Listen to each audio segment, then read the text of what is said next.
I'm Sarah Fergani with KENS 5 News Now. On this Thursday, October 6th, two cars crashed overnight, causing a massive fire and shutting down parts of I-10 in both directions on the east side. Miraculously, everyone involved survived. Officials say two cars crashed on the highway at East Houston Street. The impact sent one of those cars down onto the concrete below. Both drivers were taken to hospitals in unknown condition, and TxDOT was expected out at the crash site to inspect the bridges. Now to big international news. 35 people, including children, were shot to death at a child care center in northeast Thailand. There were at least 22 children. The shooter's 2-year-old stepson was enrolled at the center, but he was not present. Police in that province say the shooter is a former police officer. He fled the child care center, went home, and killed his wife and child before taking his own life. Here in San Antonio, also a young man was found shot to death on the east side. Officers say they heard more than 50 gunshots around 1 o'clock Thursday morning on East Houston at North Polaris. Then they found him shot multiple times. Police say there were not any witnesses. Right now, they're looking for surveillance video from homes in that area.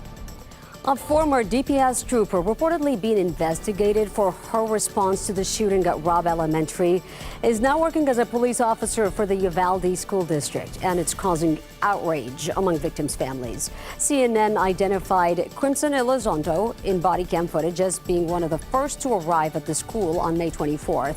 They say she left DPS over the summer, and now she is one of 7 law enforcement officers listed on the district's website tasked with keeping UCISD safe.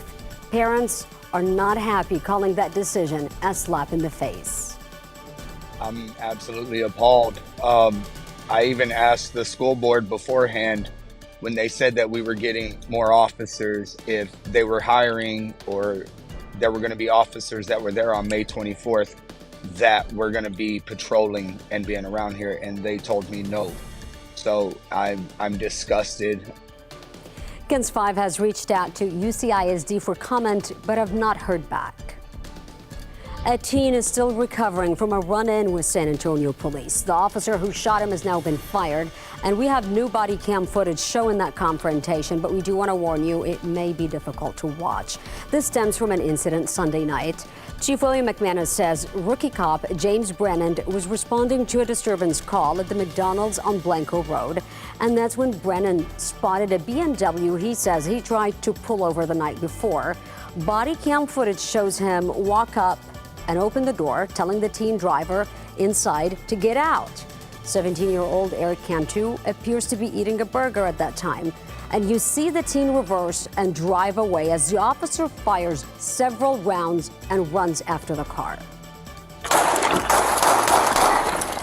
Shots fired! Shots fired! Shots fired! Cantu was hit 4 times but survived. His passenger was not hurt.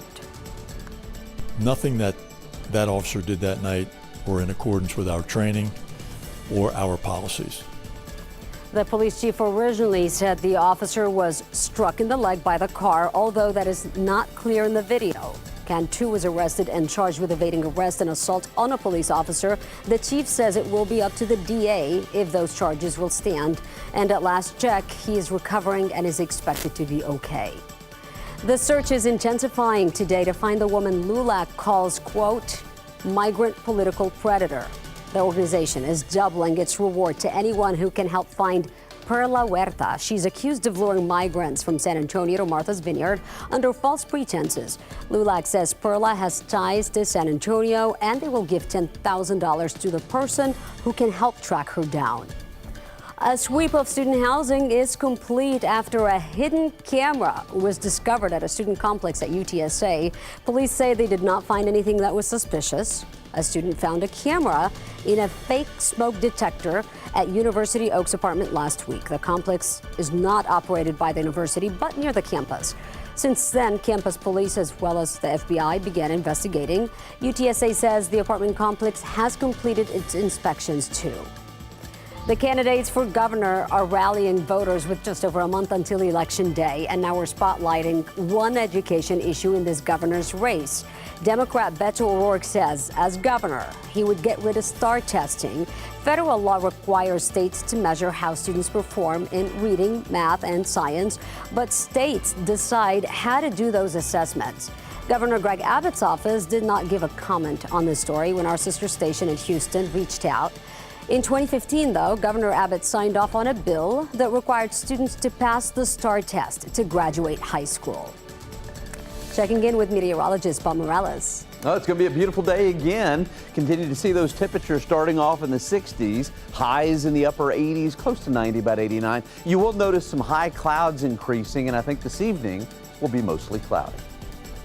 That's your KENS 5 News now. Thanks for joining us, everyone. I'm Sarah Fergani. I'll see you tomorrow.